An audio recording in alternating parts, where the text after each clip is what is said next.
You grew up in St. Louis? Sorry. Yes. Okay. On a farm. Toasted raviolis or St. Louis pizza? Oh, God. You get both, dude. St. Louis has got some culture. Oh, they got some good stuff, dude. Oh, makes me so happy. And, yeah, those two. And, you know what Lion's Choice is? I think so. So Lion's Choice it's only in St. Louis.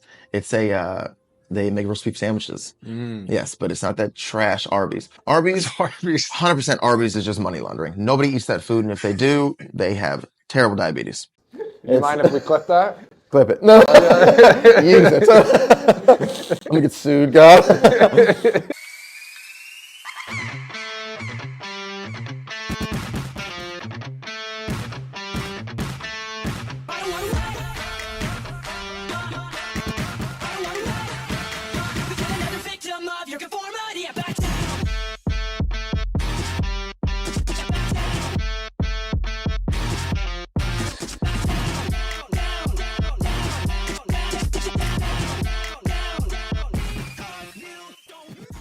All right. So, Brandon, you are Matt Rife's tour manager, right? Yes. All right. How the hell did you get into that job?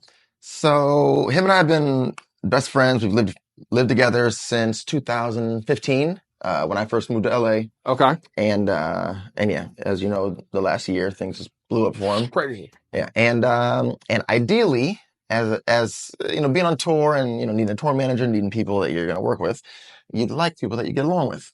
Makes sense to me. You know, so yes, and naturally he just came to me and said, hey, you know, like I can handle you for long periods of time. You know me, I know you. I know you're responsible and you can get things done. Want to be my tour manager? And so I said, yeah, of course. And so was this in the past year? Yeah. Okay. Yeah. So you guys have been friends for a while and he's like, it sounds like almost like, I feel like I just finished watching like Entourage. It's like, hey, have your best friends with you? Dude, like, kind of, yeah. He went. I don't know if it's the safe route, but he went the comfortable route. Well, I feel like that like chemistry though. Like you gotta like he's my business partner on Wingman Of The Year. I could stand up most of the time, but you know we butt heads sometimes. Of course, everybody does. You gotta have somebody. I feel like it's not a real friend if they're not being constructive, if there's no constructive criticism. Oh, of course. And you know, because we've lived together for so long, we've been together for so long, he knows he can trust me with anything, you know, whether it's money or girls or, you know, keeping secrets, whatever it is, you know. It's a good wingman. I'm good with him, you know. Let's talk about you. So you used to play professional soccer, right? Yeah. Tell me about that. What's going on? So soccer, I started playing when I was 5 years old. Within a decade, I got really good. And at 16 years old, I left high school out of St. Louis, Missouri. Went over to Spain, played with a team called Villarreal over there. Oh, no shit. Yeah, the Yellow Submarines. Okay. And then, I was there. I played in MLS for a year, played in NASL, played back in Italy, back in Spain again. You're well-traveled. I went everywhere. Hopped around Germany, Italy, England, Belgium, Scotland, Luxembourg for a little bit. Jesus, you did it all. Hopped around everywhere, yeah. And then, then moved to LA actually for the Galaxy, but fractured my fibula in preseason. And so just stayed there, healed, got into modeling, acting, stuff like that. And then, now we're here. Okay. Here. So back to the original question, do you have like management experience? Or Absolutely not. So you're learning as you go still. Zero management experience. I love it. Yes, but I think being well cultured from traveling so much from a young age, you learn so much from living so many places, being around so many people. So I've kind of learned to deal with different types of people, lots of different people, and with my profession, I was around a lot of people and in the spotlight. So I think it helped things. But yeah, I'm learning. I think that's like any job though. Like if you're going to be better at like just being able to work with people, how to talk to them. Yeah. So it sounds like you're well like cultured. You've been around the world. So it sounds like a natural fit. And, you know, is there a lot you're still learning as you're going? There's certain things I'm still learning. Yeah. Timing of things and certain communication skills. I've got decent communication skills, but in this realm, it's a little different. Yeah. Especially with the type of people that you're dealing with. Right. Oftentimes a lot of older folks because they're working in theaters, you know. And these old 110, 120-year-old theaters. So the people kind of match the age of the theater. Okay, I like that. I like that. But, and they see me coming up looking like I'm freaking 12 years old and think, what's this little bastard talking about? But, I like that. Trying to get along with them. But, yeah, everything's been going well so far. You're crushing it, man. You're crushing it. So do you also do real estate? Yeah. Yeah. So I got my real estate license in California. My family in Missouri, they've been in real estate forever. Actually, the first deal I've done was Matt's mom's house, actually. Yeah.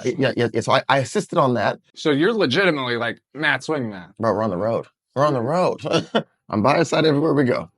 That's a good segue right there. What are some rules of the road when traveling with the guys? Rules of the road. Like maybe some unwritten ones. So we actually have written rules on the bus. No shit. Yeah. Okay. 16 of 18 of them are because of our buddy Alex. Fucking Alex, this guy. He's a monster. He's a monster. But we love him. But yes, so certain rules. This is just for everybody. These are blanket rules. No alcohol on the bus. No girls on the bus. Oh, unfortunately. Shit. Who made these rules? Okay, so no booze, no girls. Yes, no girls. No drugs. No drugs. Except weed. Except for weed. Weed's okay. Weed's okay. Any dispensaries out there, bring along. What else? There's no number twos on the bus. That should be a given, right? It's a given, but you know, say you're having a. Sometimes you just gotta say shit. Yeah. Say you're hurting, you know. Yeah. Say you're hurting for the squirting. That's what they call it. We got to pull over. And the reason is because we have a specific toilet. It'll clog.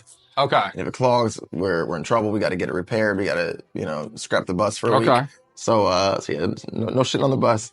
Main ones that are for safety concerns: no girls, no alcohol. Do you find yourself as like the tour manager having to like enforce some of that stuff more? Are you the with girls and alcohol? No, because we're not big drinkers anyways. Okay. You know, but here and there we'll have a casual drink. You know, or we go to a club for a special occasion, a birthday, whatever. Then we'll do something. But we never bring it on the bus. But enforcing rules. Oh, it's simple things like don't leave your trash out.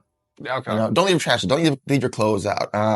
If you don't lock the bus door, that's like a $500 fine because if it's unlocked, somebody's getting in there. Yeah, so girls snooping around in there and you're breaking multiple rules. Yes, we girl can't takes have shit that. on there.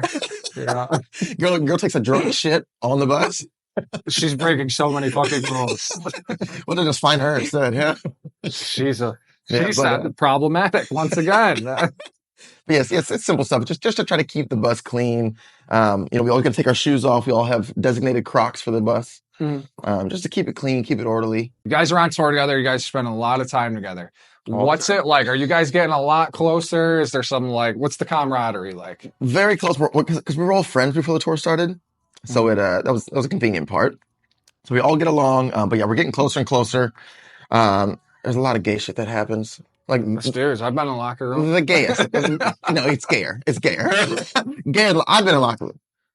I've been in European locker rooms.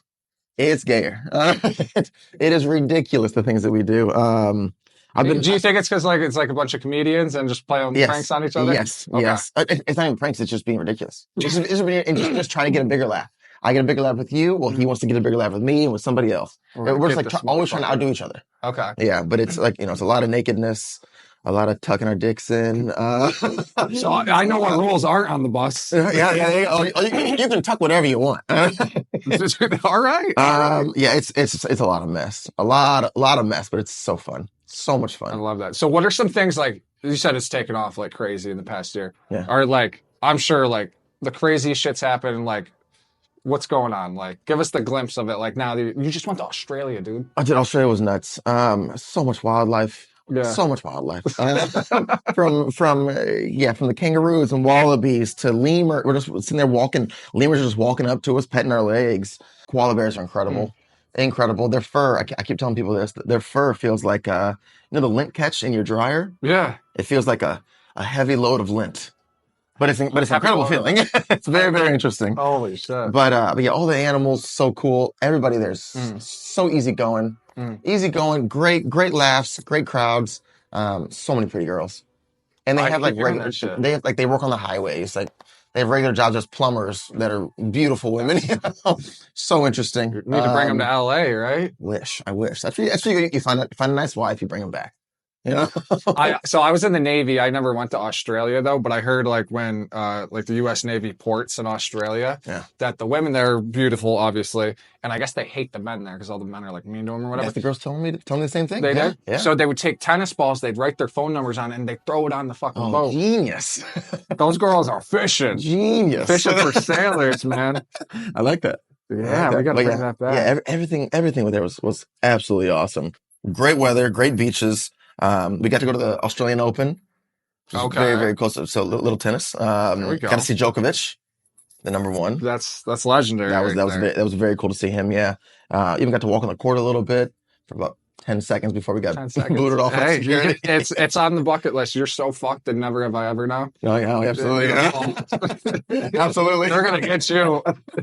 But yeah, Australia was a sick trip, and we have the rest of the U.S. this year. We have Canada next March. So yeah, next month we have all of Canada. September we do all UK. October we do all of Europe. Yeah, it's nonstop. It's gonna be fun. So what's the biggest change in life in general? In the past year? I mean, obviously our personal life is limited. You know, our personal life is limited, whether it's trying to date somebody or just being in our own bed, being in our own house. You know, that's a tough thing. You know, all of our apartments are just high-priced storage units right now.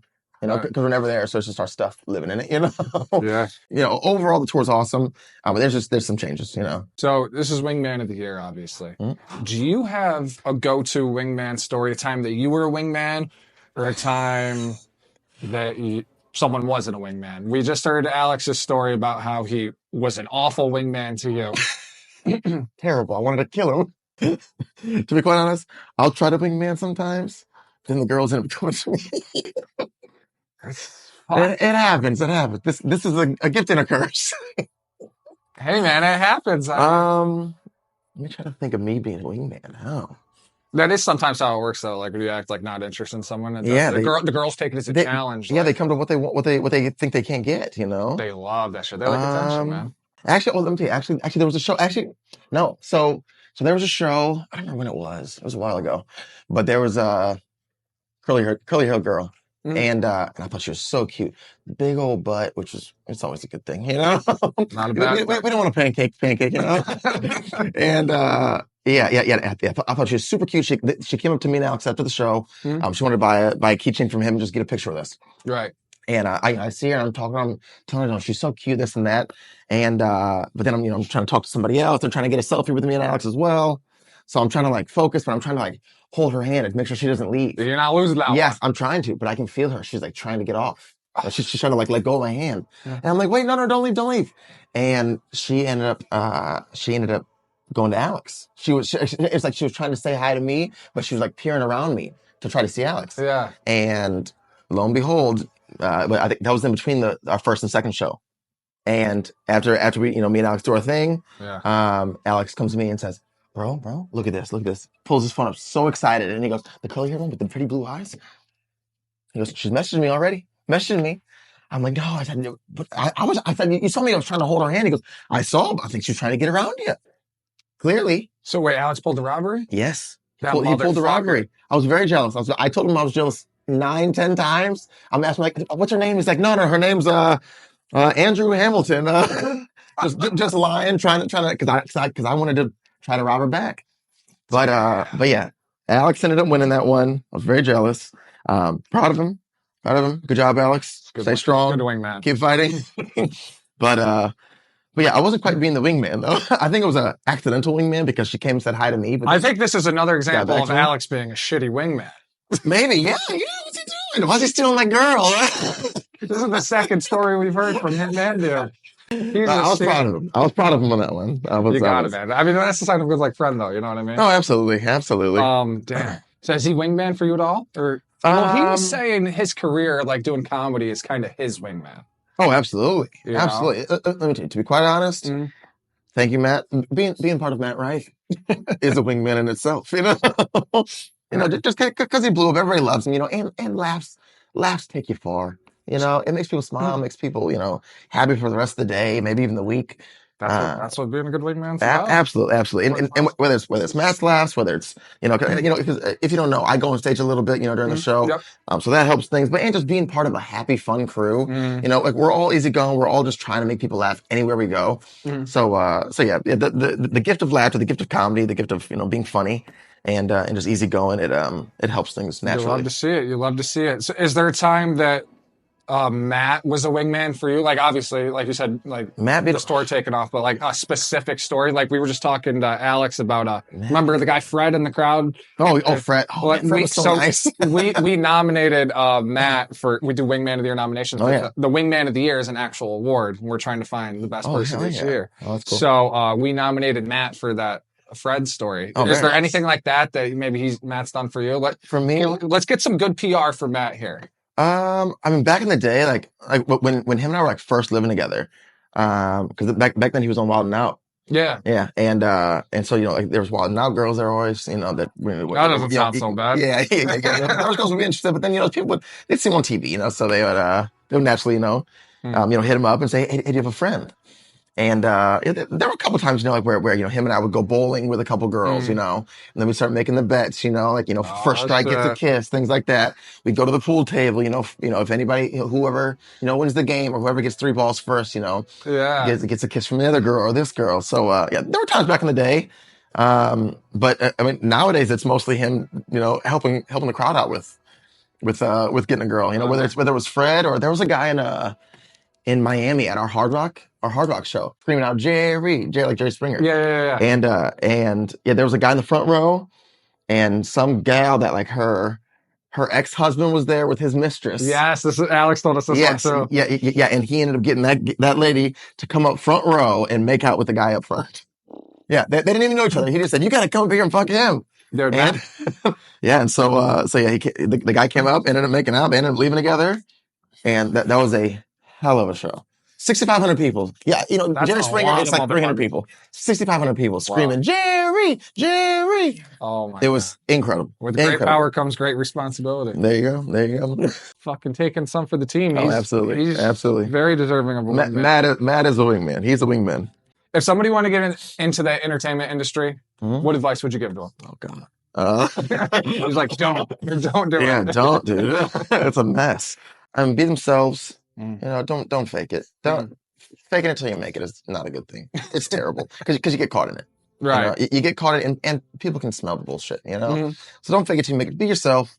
Be your 100% creative self. Do what you like to do. Do what makes you happy, because you'll find your crowd. Unless you're cutting people's heads off, you're not going to find your crowd. Right. But Be 100% you. Be genuine. And just be nice to people. Be nice. I like that one. Yeah. That's a core value of our brand. You've got to be nice to people. Be nice. Be kind. Be outgoing. Be genuine. Collect contacts, man. If you meet somebody, meet them. Get their contact. And move along. But don't ever look at somebody as I can get some. Don't look them up and down. What can you offer me? Don't do that. That's all of LA. Yeah. Don't do that. Take somebody, know them first. And then, if things naturally come about, and you guys can help each other, then great. What I always say, to go along with that, I always say provide value first before you ask for something. Yes. Oh yeah. But genuine personal value. Not just professional value, not just business value. Exactly. Like in LA, I've had so many times where, I haven't heard from somebody in 2-3 years, and then something happens. They see what we're doing or where I'm going or who I'm affiliated with, and does that put a chip on your shoulder? What's going on? Say again? Does that put a chip on your shoulder? No. I'm just aware of it. I'm just aware of things. I'm aware of people, and I just, with certain people, you limit yourself. So I think I talked about it with Alex a little bit there. What was it like? So are the stories true? Like that Matt was like ready to quit comedy? Oh, absolutely. He talked about going in the military. He talked about him and I just moving to a farm where it doesn't cost much to live. It's just, legitimately chopping wood. Yeah. We talked about all kinds of stuff. Yeah. Because it's not easy. It's not easy to actually make it, to actually be successful in the entertainment world. Okay. So there's so many people trying to do it. There is. It is a congested, saturated, industry. So anybody at that point in their career, like where they're thinking about giving up, because Alex said it, he's like, if you're a comedian and if you say you've never thought about quitting, he's like, you're fucking lying. Yeah. So what advice would you say to somebody that's trying to fucking make it, that might be on the brink? Like, what were the conversations in that room? You gotta have faith in yourself. Mm-hmm. You gotta have faith in yourself, because if you don't believe in yourself and what you're doing, and you don't tell yourself what I'm doing is good, what I'm doing is quality, what I'm doing has value, then you're gonna sabotage yourself. Right. So know your worth, know your value, believe in your value, and just keep pushing. And if not, become a painter. I'm a big starving artist. Man. I feel like that's what entertainment is nowadays. Like people trying to make it. That's the version of the starving artist nowadays. Oh yeah, absolutely, yeah. Got a feeling that you're Matt's pitching coach. Is that true? Pitching coach? Yeah. Oh, with baseball? No, like pointers with like pitches that he's done, like stand up. Oh, I help him. I mean, he's very self-sufficient. But we all help each other. We all help each other. You know, whether it's my 2 minutes on stage, you know, Matt will help me, Alex will help me, Kyle will help me. Whether it's, you know, content that we're making, videos that we're making, you know, we all help each other with whether it's songs, whether it's, you know, cutting a clip, you know, to a certain point. But yeah, I'm with everybody's jokes, you know, we'll pitch well, I'm not pitching jokes, but, you know, Alex will pitch something to me and to Matt. Matt will pitch something to all of us, you know, and we'll all give our input, you know. Iron sharpens iron. Oh, absolutely. Absolutely. We're always adjusting each other, you know, like, you know, we'll hear something, we'll say, actually, you know, like, try this next time. Try it. If it works, he's like, fuck yeah, good job. You know, we're always trying to help each other. So let me ask you, do you guys think you could do this on your own, or do you guys like need each other? I mean, having each other helps. You know, having each other helps. But I mean, even before the tour, you know, Matt would ask, you know, friends like Martin, friends like Jackson, friends like Paul, friends like Eric Griffin. You know, like you know, there's always times where he's calling and say, hey, I had this premise. What do you think about this? And you know, they talk it through a little bit and then, you know, move along. Yeah, but yeah, I mean, you always got to have people around you. You know, well, that's what I'm saying. I was bringing. It's like a sports team. Yeah, you know, you got your pitching coaches. You know, your batting coaches. You know, your forward, your defender. You know, you're always helping each other. You know, because everybody sees things from different angle. You grew up in St. Louis? Sorry. Yes. Okay. A farm. Toasted raviolis or St. Louis pizza? Oh God, you get both, dude. Both. You get both at the same time. Yeah, you go to Emo's Pizza. All right, you go to Emo's Pizza. You get toasted ravioli. You get I like pepperoni and hamburger pizza. Okay. Extra large. Extra large. Yeah. Big dog's got to eat. Oh yeah, extra large, and you eat the corner pieces first. Always the corner pieces. Yeah. So so if you don't know, they call it the square beyond compare. Okay. Okay. That's Emo's saying, and so it's round pizza, but they cut it into squares. Okay. Instead, but there's always these little tiny triangles on the edges. Oh, that makes sense. Just there's four corners into a circle. But yeah, you eat those little guys first. Get the shitty pieces out of the way. Oh yeah.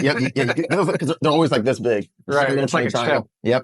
Yeah. You eat those little guys, and then you get into the middle with all that Provel cheese. Provel cheese is from St. Louis as well. Okay. It's a specific cheese. And St. Louis has got some culture. Oh, they got some good stuff, dude. Oh, it makes me so happy. And yeah, those two. And you know what Lion's Choice is? So Lion's Choice it's only in St. Louis. It's they make roast beef sandwiches. Yes, but it's not that trash Arby's. Arby's, 100% Arby's is just money laundering. Nobody eats that food, and if they do, they have terrible diabetes. Do you mind if we clip that? Clip it. No. I'm gonna get sued, guys.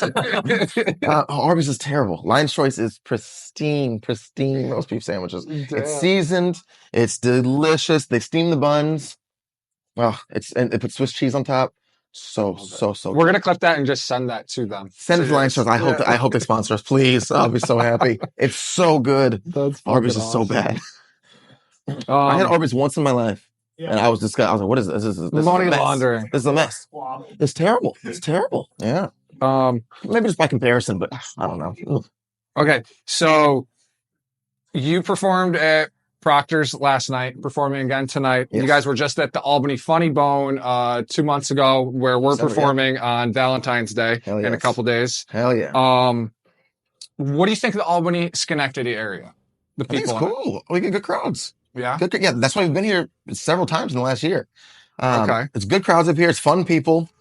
And we have frequent customers, basically. You know, like we'll have people that'll come to 3 shows, two nights in a row, or they were at the Albany shows at the Funny Bone, and then they're here, you know, they were here last night, and they said, yeah, I have tickets tomorrow for me and my aunt as well. You know, back to back. Yeah. Is it not like that in other? I'm sure it is a little bit. I mean, sometimes, but it seems like it's a lot more here, and we're happy about it. It means they like. What do you think that is? Well, besides like it, maybe there's not much to do up here. I don't know.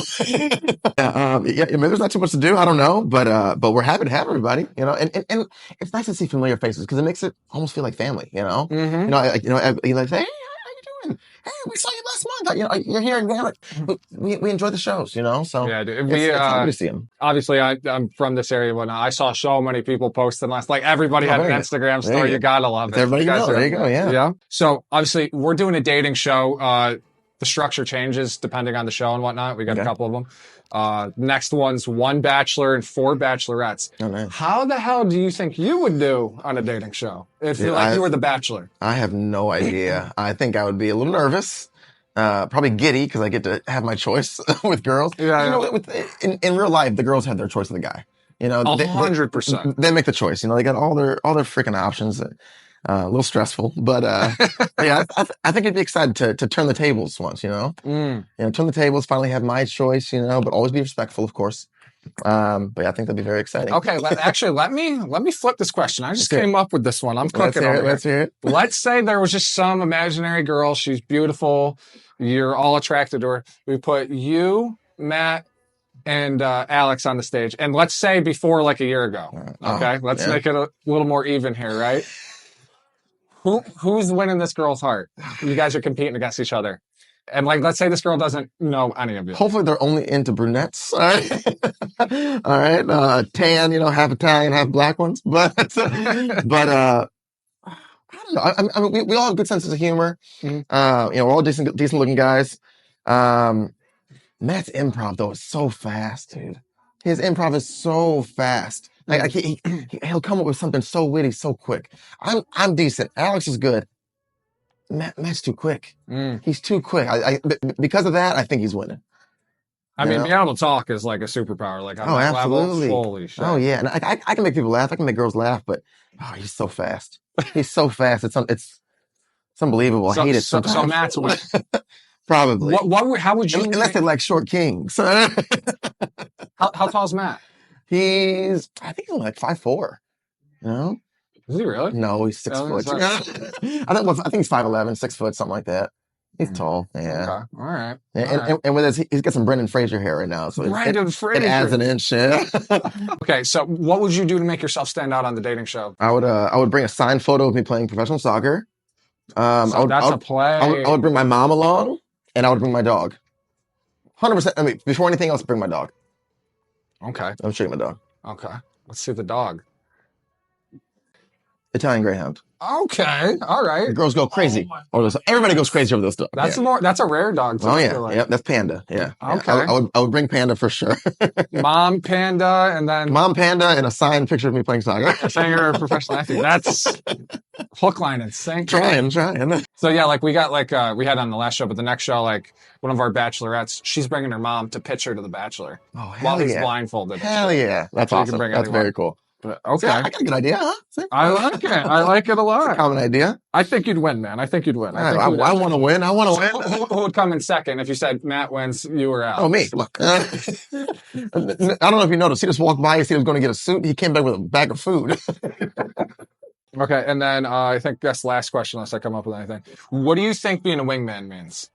Being a wingman means supporting your man at all costs, unless he's doing something bad. You gotta correct him. No, you gotta correct him. Say, dude, stop that. Cut that out.